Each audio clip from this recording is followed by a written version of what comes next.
for coming to the Editor Jones. Oh, Just in case there's anybody right. all right. Thank you. Hopefully we can all hear each other. Yeah, so thanks everybody for coming to the Howard Editor Jones Memorial Panel. So my name is Seth Lindbergh, S.E. Lindbergh, and I'm going to moderate this. So it's nice to see everyone here. This is a testament to how many people who knew and love Howard in many ways. So I'm going to have the arduous task of trying to make sure everyone can say something in 50 minutes. So my goal was to give my quick ramble now, and under like 2 or 3 minutes, and then not talk again, other than maybe guiding some stuff. So, and actually as an announcement from the GenCon Writers Symposium about Howard, we're going to look into this. So anyway, yeah, so Howard actually got involved into the Writers Symposium in 2017. And I got to know him through Blackgate, which he also got me involved with, and then I got to be an intern, the only surviving intern on his magazine, Tales from the Magician's Golf. Looks like this. You may have seen him down on the floor. This is one of the, when I think of Howard, there's two things that he's really capped off his last part of his life, but having Sword-and-Sorcery magazine that was very him, and then having the Hanuvar series come out is also two great things. So, last year at this time, he wasn't even diagnosed with brain cancer, so he stayed in my room, but he had issues, and he didn't know what they were. So I had the opportunity to try to help him around last year, and it was really interesting. Again, he didn't know how serious it was. He thought he had a serious other condition, like a leg condition or depression or something. But the one story I'll mention is that because of him, I'm haunted in a good way with the piano up front. Because Howard's a very good musician, I was still helping I wasn't chairing. I've chaired the GenCon Symposium in the past, right? The last term is just on the committee. I'm still freaking out because all sorts of stuff is going on. And so, even in his current state, he sat down and personalized a song for me on the piano. So he sang Hey Jude, but he said Hey Seth. And which was great. And then I'm thinking at the time, here's this guy who has some serious issues and he's still trying to make me happy. At the same time, he's helping everyone in the hall. He's always helping so many other people. He's so giving. And that's just Howard. So, yeah, so I'm haunted by Hey Jude now. But I'm glad I had that opportunity. And then a few weeks later is when he got diagnosed, and then brain cancer took him really quickly. So, we're all pretty sad about that. That's why we're here. One announcement I'll have from GenCon is, and the Writers Symposium, is that going forward, they're going to have a travel grant for in Howard's name to enable BIPOC or first-time students to get here. And so Maurice is going to talk about that more during the closing ceremony. But a lot of us here push for something like that, and it was great. I mean, obviously, they wanted that too.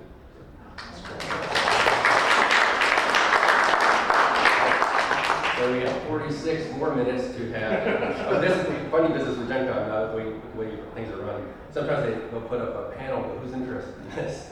And then, of course, this one I think had the most people on it, which is outstanding. It's also impossible to actually moderate with people. So now I think we can kind of do round robin introductions.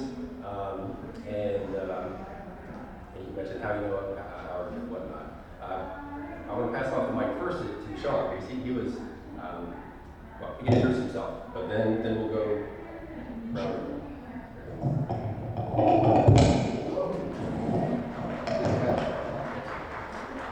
How wonderful it is to see everyone here. How awful to be here. Emotions come hard for me.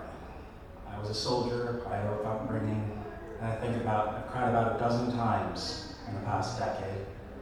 And Howard is responsible for about half of those.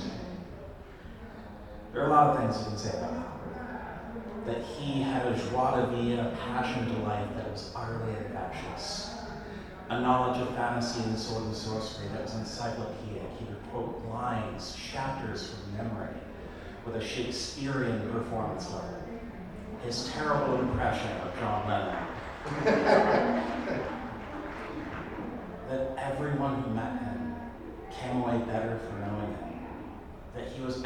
his friend, and I've never met a person that met him that had a bad thing to say.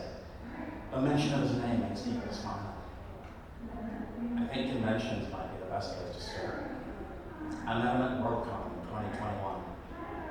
I've just been hired by Bang Books, and for those of you who don't know industry drama, that's like walking into Lucas Oil Stadium in a Tom Brady jersey.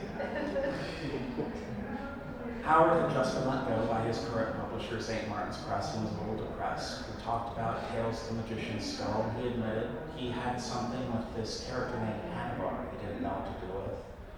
And I got an idea, a wonderful, terrible idea, in the middle of a room full of other authors. You know, I might know a guy at Bang Books. And a few months later, there's a manuscript on my desk for a book called Lord of the Shattered Land by Howard Jones. As a reader, an editor, and publishing, you chase your entire life that feeling you felt when you picked up that book you fell in love with the first time. In Lord of the Shattered Land, it was like I was 13 years old and coming for the first time. Anyone who's read the book probably knows the chapter that immediately sold. I passed up to my boss, Tony Westcott, immediately. It's the second story in the book. And there's a young girl dying in Hanuvar's arms. He talks of his city and its civilization and its borders, and he begins to cry. And she asks him, "Why are you crying? Warriors don't cry." "They do when a hero dies," he said. She must have liked that, for there was a smile on her face as she died. And one of my coworkers shook me because he noticed I was weeping reading this book. It's a book that makes you laugh, cheer, cry, touches you in your very soul. I remember passing it up to my boss, Tanya, and she reasonably said, "You know, the new guy, okay, I'll give this a fair shake." About an hour later, she reaches the same chapter I did. I can hear crying on the other end of the line. "Is it all this good?" "Yes, Dad, it is." I get in first thing the next day. She calls me to the office. I need his agent's number. I need to make an offer. By the end of the week, Howard called me, and you'll never believe it.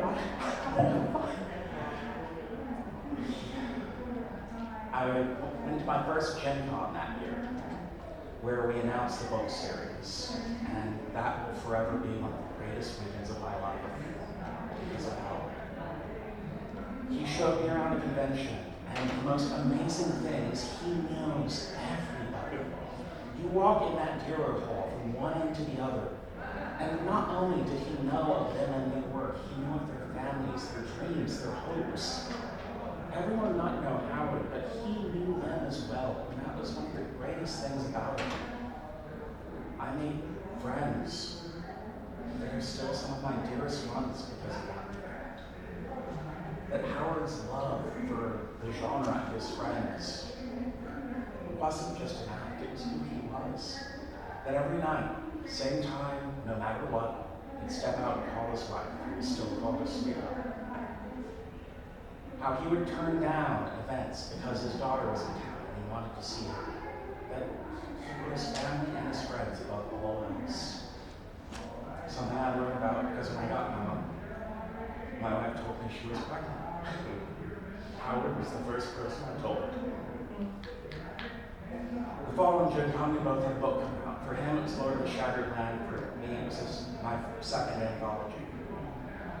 And despite the fact it was a book release weekend, he could see I was struggling. Devout and asked me why. I told him full out, I come from a long line of bad fathers. And here's this perfect little boy.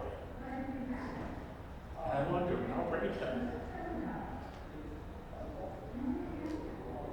That was the only time I heard iron in Howard's voice.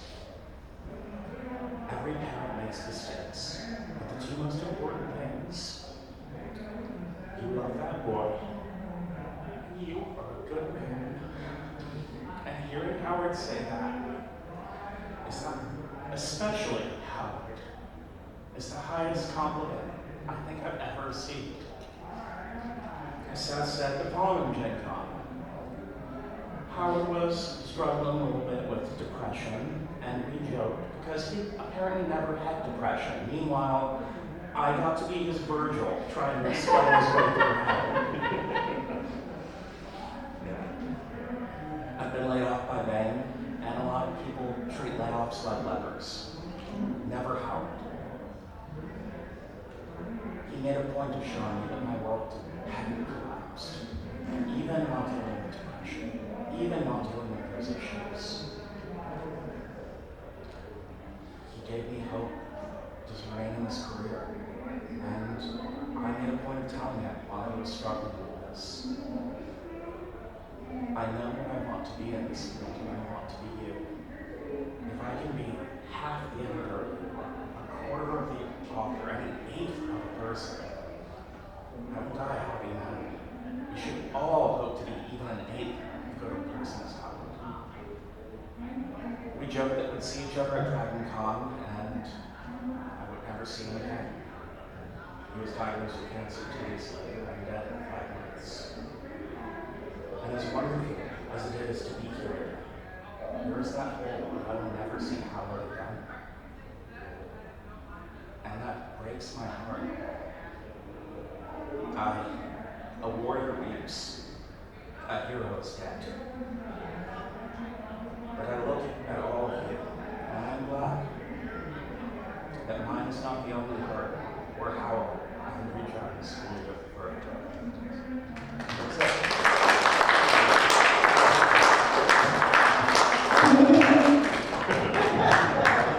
Apologies for the monologue. No, it's all good. No. Are you kidding? That's gorgeous. That's great. All right, Can I ask a favor? Yes, sir. Can each of you introduce yourselves? Sure. Yeah, I think we'll do that as we go around. Yeah. Go ahead. Keep it up. Chris A. Jackson, I've been writing an embarrassingly long time. I met Howard because we were both writing Pathfinder. And we helped each other. We beta read each other. He was always out there to help me. And I enjoyed helping others too, so we had that in common. Last time I talked to him was right here. What was he doing? He was helping me. He had a story that he was trying to farm that he needed a writer for. He knew I could do it. He said, well, I'll put your name out there. I said, I'm happy to do it, you know. And when I needed an agent, when I was looking for an agent, what did he do? He gave me his agent's card. Some authors are pretty possessive about their agents. But he was so humble, so giving, and such a great man. When you look up the word mensch, his picture is beneath it.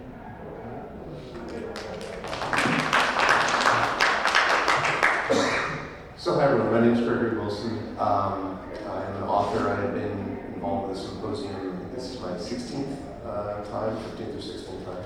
So I met Howard for the first time when I was doing the Speculate podcast, which I now do with Brandon O'Brien. But at the time I was doing it with Brad Bollier, and Howard was one of the first people that we interviewed for doing a triptych. We called it doing a book, and then sort of analyzed the work. And so I knew Howard as a pro first, before I knew him as a person. What you've heard from everybody, and you'll hear from more, I have no doubt, is there are people in the industry that you pass over that you admire from a distance. There are people in the industry that you perhaps have some issues with from a distance. And then there are people that have an impact, right, that you sort of stop when you get to them because they have had some sort of profound impact in one way or another. There's a few people on this panel that would be the case for me. But Howard was one of those people for so many because he went out of his way to stop and check with everyone on how they were doing, as Chris has just said. Last year, Howard, who was dealing with, as you said already, some issues, sat down and talked to me in the green room. It was like, you know, we had talked over the years many times about different things relating to books and career and gaming and writing and music and all that stuff. I'm a musician too, so we would talk about that stuff. And he said, you know, I feel like we haven't gotten, I really enjoyed talking to you, I'm glad we're friends, but I want to get closer to you, and would you be good with that? And I was like, Yes, it was a very moving thing even at the time. And I remember going back to the hotel room and saying to my wife, like, Howard and Andrew Jones just would like to be even better friends now. It was very cool. And then literally 2 weeks later, as you said, we got this diagnosis, and then he's gone for 5 months. I think the reality is that the person who writes the way and with the sort of passion that Howard did has to have a certain level of that passion internally also. And that bleeds out, if you will, in his interactions and relationships with people around you. And I am extremely, extremely sad. It hit me hard, as it hit a lot of us, with Howard's passing, because he wasn't just the person you would admire from a distance or the person that you see doing good work. It was a person that you admire and see doing good work, and you stop when you connect with them because they are such a good person at base. I am very sorry that he's gone.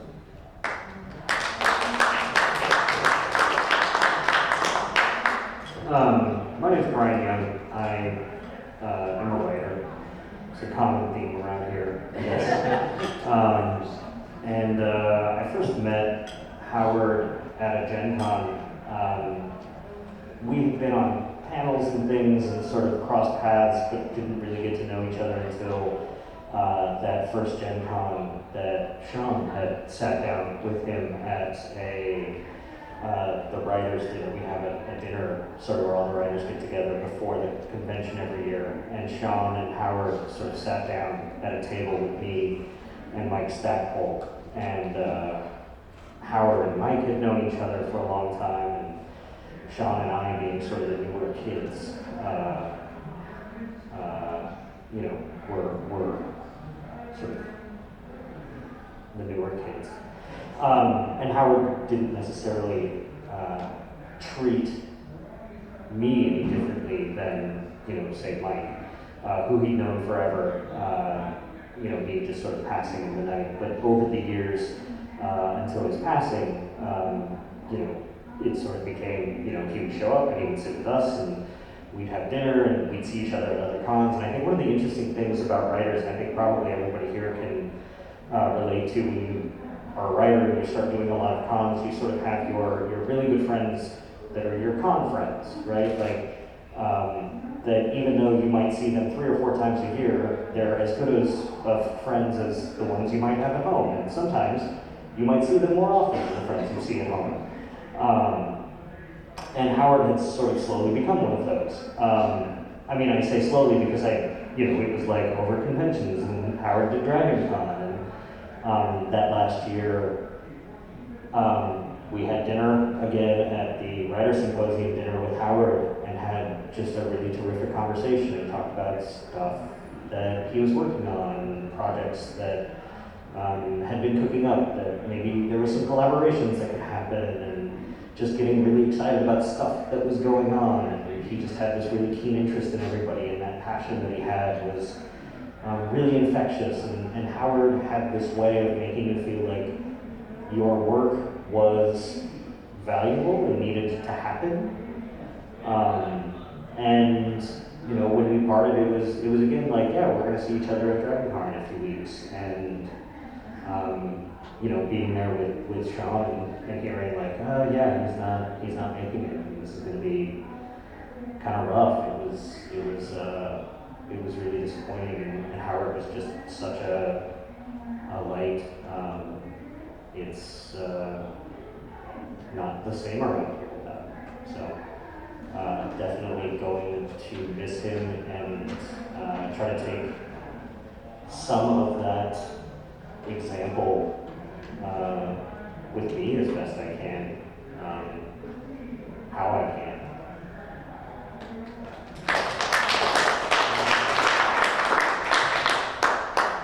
Hi everyone, I'm Claire. I write under the name C.S.E. Cooney. I met Howard through John O'Neill, who I met in Chicago through the horror, like a bunch of horror writers who would meet weekly at something called Twilight Tales. So I met Howard in 2008 at World Fantasy in California. And since then we were correspondents.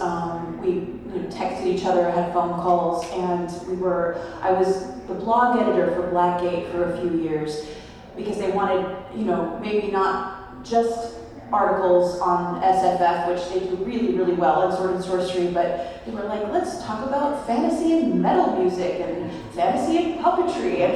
So I just kind of reached out as widely as I could for the time I was there, but we were all colleagues during that time for their very precious and beautiful Blackgate, which has undergone several changes, but it was always their baby, and John and Howard loved it. And so over the years, we have met in many conventions, but we were also that sort of friend who once or twice a year texted, let's have a phone call, and then talk for several hours. I'm sure several of us are like that here. And would exchange manuscripts. The agent thing happened too. I was looking and he's like, this is mine. So I blurbed one of the trilogy in the middle, and I certainly blurbed the Hanuvar book, which I got to see when he was halfway through the first draft. He was so excited about Hanuvar. He said he'd never felt like that writing before. He felt like a child again. He was like on fire with it.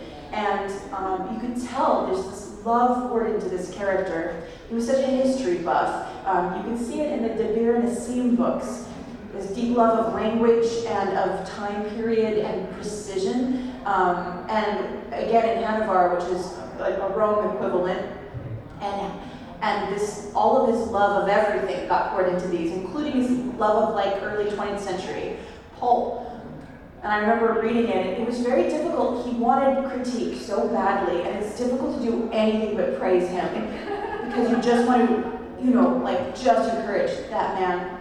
But there were some, because it was in a style that was a little bit 20th century pulp, his first love, there was some I was like, wow, Howard, when you introduced this woman, you mentioned breasts 3 times. He's like, I do? Which is not something he would normally do. I think he was just writing at this high heat, and it was very hard to even say that. And I was kind of trembling in adrenaline. And he's like, oh my God, thank you. Things like that. And he would read my early manuscripts. He blurred my first book. It was all very collegial, but very dear. And it's almost for 20 years, so it's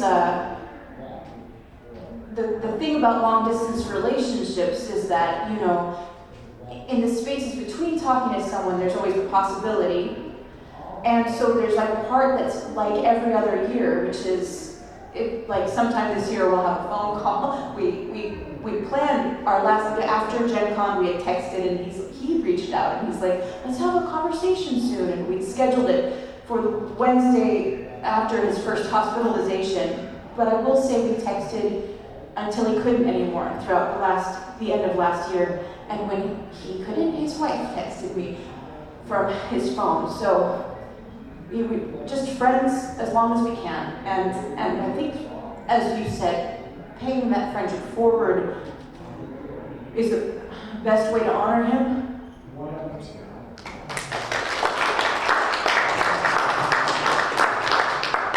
Hi everybody, I'm Carlos Fernandez. I'm a writer, but I'm also an academic. And one of the things I want to be clear, I know Howard first as a person and then as a writer through Claire. It was Claire who introduced me, and I learned about Blackgate and Howard's writing that way. But Claire and I had lunch with Howard, I think it was tomorrow, a year ago tomorrow, on the Friday of GenCon. Is that right? It was like a dinner, 4 o'clock. Yeah, but it was just maybe even downstairs or something like that.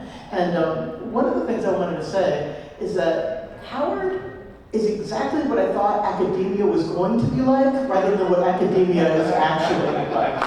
When I was a graduate student, I thought, I'll be in a department with all of these smart people with specialized knowledge, and we'll have fabulous conversations, bereft of pretension, and we will engage in the deep, literary questions of our age. And that ain't it, academia, that isn't it. But with Howard, it really was. People have spoken of his modesty, but he also, that sort of core of iron knowledge that he could tap into that was so effortlessly given because he was just in love with the work as well. So to me, it's we were sitting at lunch and he was talking about the next book.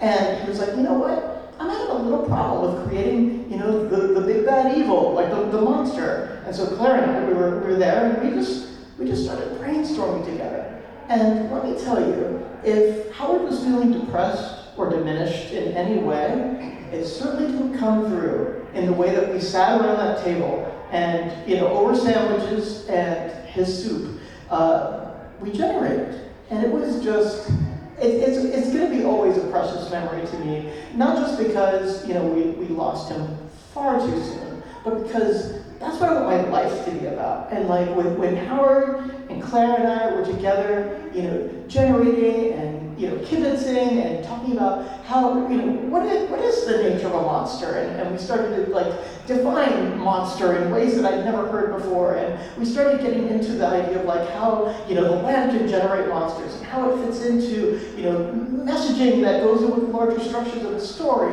There's a mosaic of a monster beneath the desert that rose up from the sand, and it was all tiled and cool. Yeah. That's how he generated. Yeah, it was glorious. It was a monster we will never see now, and the world will be poorer for it, because monsters clarify. Like, the purpose of a monster is to clarify something about what we fear and what we hope for. And he was an expert at that, and so many other things. And we don't get it anymore. And I'll miss that as well.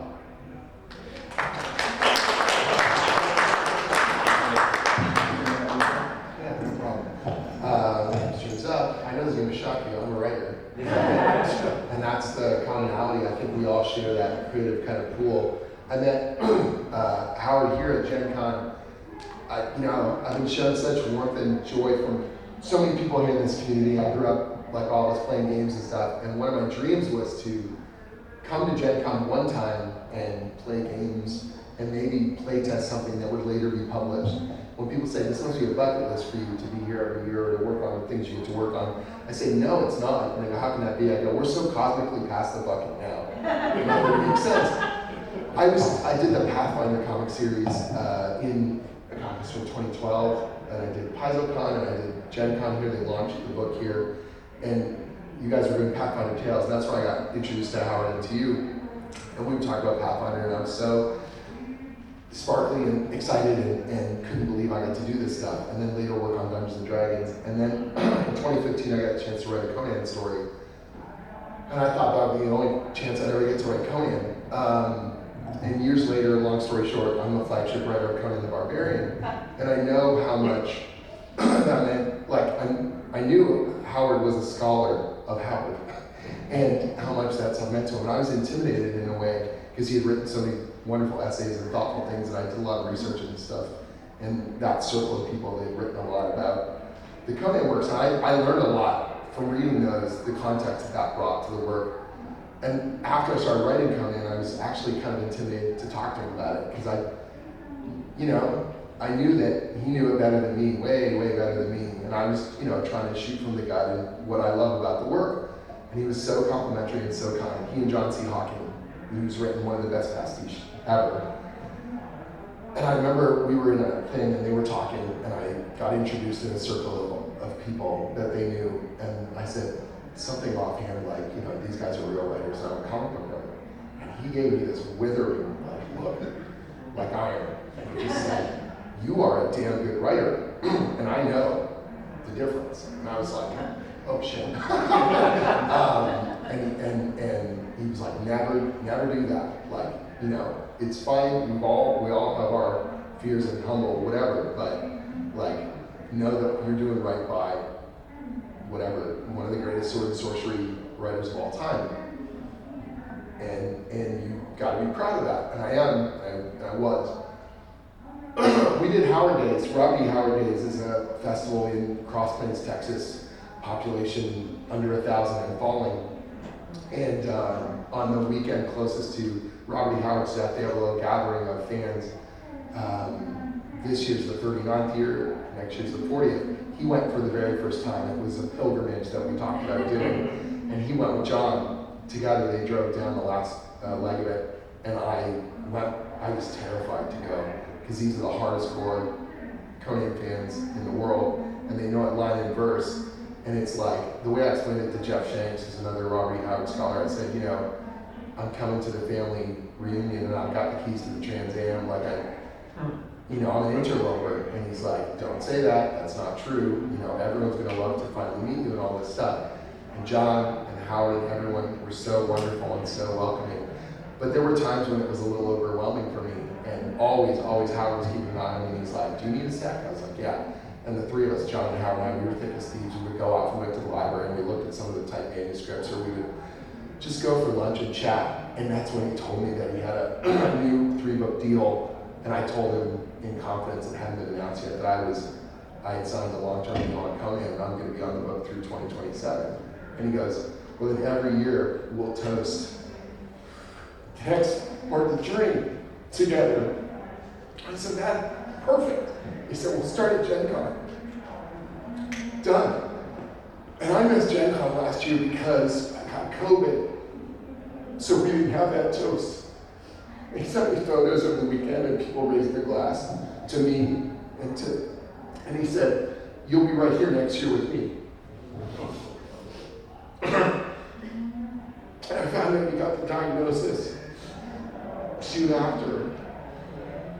And I called him several times and we texted back and forth, and he kept telling me how good the book was. And I was like, this is not a priority. And he goes, Conan's always a priority. You know, and all of us on the team at Rogue, Fred and Jane, everyone on the Conan team, we love Howard very much. And Sean, who runs the website, we met, you know, when I phoned him and I told him the diagnosis, we wept, all of us on the phone. It's not fair.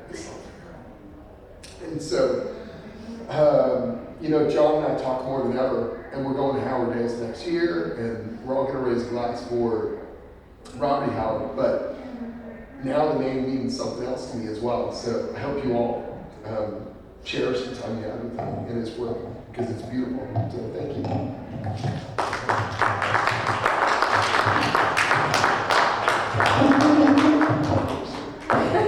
I'm Editor Emeritus, also a writer. Also, unlike Sean, I've probably minimum cried 12,000 times in my life. So I cry more easily, and this is something worth crying about. I was not as close with Howard as a lot of folks here. We were con friends, but he was truly like one of the people I looked forward to seeing the most. My first GenCon, I had a panel with Howard. I was so nervous. I had developed my con persona and how to pretend to be an extrovert, but I am actually cripplingly shy. And so I felt like an interloper, same kind of thing. I'm not supposed to be here. So we had an epic fantasy panel, and I don't even remember what it was, but I said something. And after it was over, he was like, that was really interesting. And can you talk about that more? Let's go get coffee. And so we went and had coffee for like 2 hours and just talked about epic fantasy and craft. And this was the thing with Howard. There's you go to cons, you see other writers, there's a lot of what are you working on? And you say, oh, I'm doing book 2 of the trilogy. And what are you working on? Oh, I've got a new thing. It's kind of a mashup of aliens and sword-and-sorcery or something. And then you stop because you're reserving a lot of energy. You know, maybe you don't feel comfortable going into all the details. Maybe you don't want to, to pry. Howard always wanted to know what it was. He wanted you to tell him why you were so excited. And then he would be excited for you. And then when you asked, he would be so excited to tell you. I remember when he started Tales from the Magician's Skull, and he was like a kid. He was like, it's gonna be like the sword and sorcery stories we read growing up. And I was like, Howard, I didn't read those growing up. I read 90s girl fantasy, like Tumor Pierce, like that kind of stuff. I was like, we can be heroes. And he's like, oh, okay. And then he just starts telling me all this stuff that he's talking about, that he's so excited about. It makes me excited. He's like, I want you to do a story. I never got to do a story. It didn't line up. But he made me want to. The last thing is, just as a friend, 2 years ago, I came to GenCon, and I was going through a really tough time. I had broken up with my best friend. My best friend from high school had died of a brain tumor. And this wasn't stuff I felt like I could talk to anybody about. I was very much putting on the professional face. I had no plans with Howard, but I was like, well, you know, I'd love to catch up. He said, well, let's go get something. We ended up getting popsicles and walking around and talking about what's been going on, what we were working on, and I found myself telling him about this really sad things that had happened that I was trying too hard to pretend I was cool with. Because Howard was just genuinely, he cared. You know, he was passionate about fiction, about sword-and-sorcery, and about, you know, everybody contributing to these things, but also just you as a person. Like, the stories that I'm hearing, I'm like, yeah, that's exactly it. You know, we say, like, pay it forward. It's like, this is the person I want to be. Like, when I grow up, I want to be Howard Andrew Jones. He was just a really great guy, and it breaks my heart that I'm never going to have those conversations again. Yeah, every year you just, you know, I didn't talk to him as much between things. You know, we traded emails occasionally, but you'd see him again, and you'd fall into it like there was no time to pass. He liked people. He liked people who liked fiction, and it came through in everything.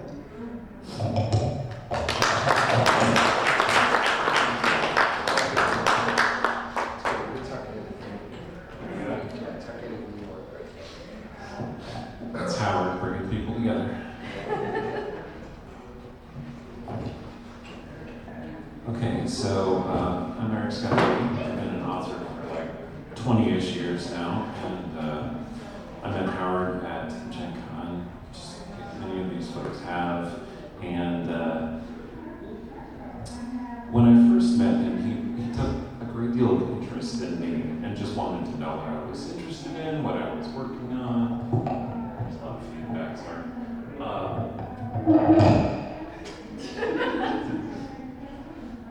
This is the humor part of the memorial. Okay. And like you've heard people talk about it, he was a model to me. And I was still trying to like put together who I was going to be at these cons and how I was going to interact with people. And I met him, and I'm like, that's it. That's what I'm going to do. I'm going to be Howard. That's what I'm going to do. When I grow up, I'm going to be Howard. When I'm a writer at GenCon, I'm going to be Howard. And he did the agent thing with me too. When I broke up with one of my toxic agents, he said, oh, here's my agent. I didn't have the confidence in myself to actually reach out to his agent. I really should have. It probably would have been better for me because Howard knew. He knew the right thing to do, the right thing to say, the right way to encourage somebody.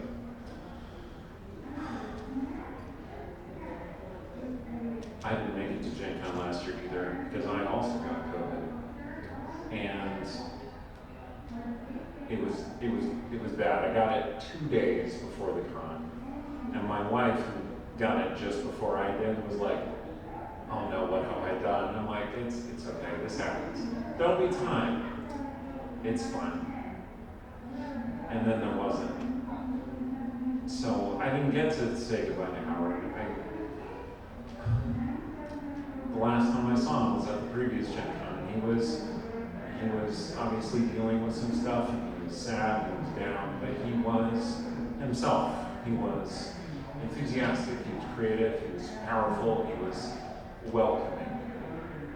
So when I heard after GenCon last year that he had brain cancer, I had a spark of hope. So when I was in college, I had a brain tumor, and it was a pilocytic astrocytoma, one of the most survivable kinds of brain tumors out there. And I said to myself, you know, I survived this. Howard could survive this. Howard's a fighter. I was a depressed wreck at the time, and I still made it through. And I'm like, Howard he might be able to make this. And that's the thing. Illness and sickness and cancer especially, it's just, it doesn't play by our rules. If you think you can beat it, you might be able to, you might not. It's just a roll of the dice. And Howard rolled the dice so well for so long, and then had this low roll, and it was just not fair. Whoever created this mechanical system should be ashamed of themselves. But Thank you. At this point, Howard's up there fighting demons somewhere else for us. Lots of swords and lots of violence, and that is comforting me. So, thank you.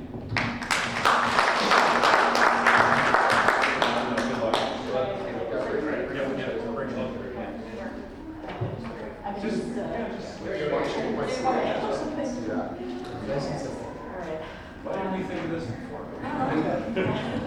Well, I'll mix it up. My name is Catherine Monasterio. I'm not a writer, I'm an editor. Well, I do write, but I'm mostly. I'm an editor, and at first I actually wasn't sure that I belonged up here because, kind of like Aaron, I didn't know him as well as a lot of you did. But I think, especially after hearing everybody speak, I think Howard would have been pretty cool with this. I met him in 2019 at GenCon, the last writer symposium before the pandemic, and then right after we got back and I was at the writer symposium, we did a panel together, and he said to me, I was just telling Eric, he said to me, "Oh my God, Catherine, it's you! I missed you, how have you been?" And I was like, he remembers me? He knows who I am? And I was just so surprised. And like I was just saying to Eric, he is one of the first people, besides Eric himself and Aaron, people like Aaron and Brian and Greg too, who made me feel really welcome here, who made me feel like I belonged and who like I had good things to say. And I've done such wonderful panels with him. I still, when I think about the symposium, I think about a panel that we did together about action scenes. Greg, I think you were on that panel. It was spectacular. We had so much fun just riffing together and just talking about the craft, and he was so much fun to just talk to about his expertise and the things he was passionate about, and the conversations we had, and you know, the things that we would chat about like outside the actual panels and stuff. I mean, God, and then the last year, you know, we were chatting a bit at like the authors event that Saturday night. We were catching up on each other's work, and then after Gen Con, we were emailing each other a bit, and I remember just thinking to myself, like, this guy, he has no reason to give a damn about me. Like, I can't do anything for him. I'm still relatively at the start of my career, you know, there's nothing I can do except learn from him, you know, and just have fun and just, you know, talk about the things that we both enjoy. And that didn't matter to him. He didn't care that I couldn't really do anything. He just liked chatting, and he just liked talking about the things we cared about. And that was just Howard. It was so wonderful to just get to enjoy his company and to just be with him and to just experience him for when we did. And it's such an honor to be able to speak with him in company that knew him as well as everyone did here. So thank you for that. I just wanted to say one thing, which is of practical importance. So for the last 11 years, I have run a charity convention to benefit the David Runyon Cancer Research Foundation in New York, and it was the honor of my life the last month, 2 months ago, to attend a breakfast with these extraordinary scientists who are making advances. I lost my mother to breast cancer, my oldest friend a couple of years ago to bone cancer, and we just talked about Howard. So I did want to note that as sad as this all is, there is movement on the front of people being able to live longer lives, not just people we lost, but the survivors who remain. And I do want to put in a plug for them. The David Runyon Cancer Research Foundation is extraordinary, and it is in moments of loss and sadness. I thought about it immediately when I heard of Howard's diagnosis. These are things that we can practically do to support people that do extraordinary work. They're doing the work of the angels in a positive way. I did want to say that it is not all sadness, that there is something good that is being worked on at that time. So we don't have too much time. I'll do the 5 minutes. I had about a half minute of a closing remark to go over, but I'm not sure. It's kind of intense. I don't think everyone hearing out this in the crowd, I'm not sure how easy it is to take all that in. But we do have a few minutes if someone has a quick question about Howard. Go ahead. I'm not a writer, although I write role-playing adventures for my friends. But I just want to say I have an extremely stressful job. I discovered Howard a year ago. I devoured every single thing you wrote. Thank you for getting the Shattered Land Here's the hard part. published. Thank you for bringing it to the world. Fantasy writers, all of you, give to me the chance to escape in a healthy way. Howard gave that to me. I found out about Howard's death because of this panel. So I just I bought countless numbers of his books for friends, spreading the word, in the last year. He was such a gift, and I'm just thank you for putting this together. Nothing would have made him happier than to hear that. Yeah, absolutely. I also just want to quickly say that the person you intuited, the narratorial voice that you intuited, that's also how, like, he gave you who he was through his prose. So in a very real way, you knew him.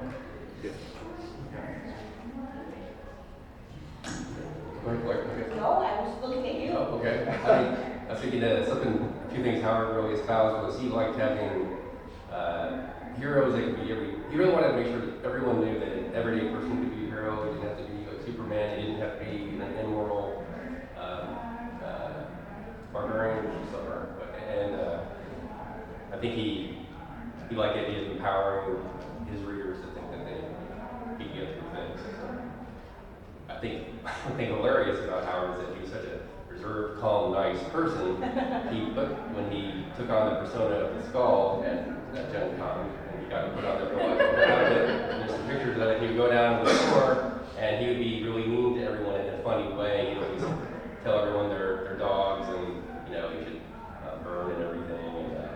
And it's funny because it's so satirical, especially with respect to how good of a person he was. So. Howard was a great blogger for many years, and for Blackgate beforehand with the sword-and-sorcery community. And somehow, not only did he connect with individuals, he really wanted to build up communities. And he had this tagline at the end of most all of his intros and blogs. He would say "swords together," which almost sounds kind of cheesy, but it's so him. He really did want people to put their swords together. Is really genuine, and then he did. I mean, so to me, when I think of swords together, a lot of people do. If you hear that term "swords together," logic came out from Howard trying to bring the world together. So we'll end with saying "swords together" in some fashion. About now, we have a minute or two. So I'm not sure if anyone else wants to say something real quick as we close. Just for you, if you miss his voice, the Blackgate blogs, you just look for Howard Edward Jones. There's so many hundreds of essays, if you want more. Thanks. And try to put together a very large obituary for him on Blackgate. He searched for two Howards, like Robert Howard and Howard Edward Jones. It has a portal page, and then he There's a few projects being put together on her too. So. Any lost stories or whatever, putting them together would be amazing. Could ask John O'Neill for back issues of Blackgate, the physical one. A lot of the old De Beer and Scene stories that began the novels are in the old Blackgate magazines. So I guess now we're charged to go out and be like Howard if we can, or help new people, or people at any level, make them feel welcome here. And thank you all for sharing such close thoughts and memories. So, swords together. Swords together. Swords together.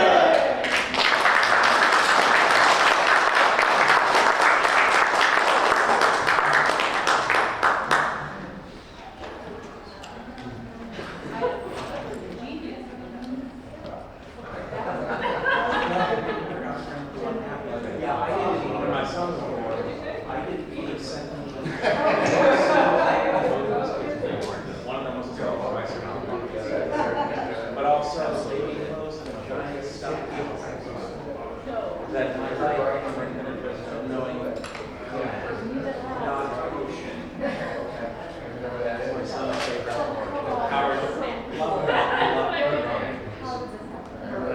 was charging. They got Carrying the elephant.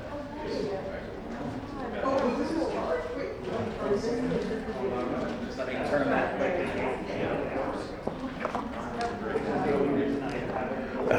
God.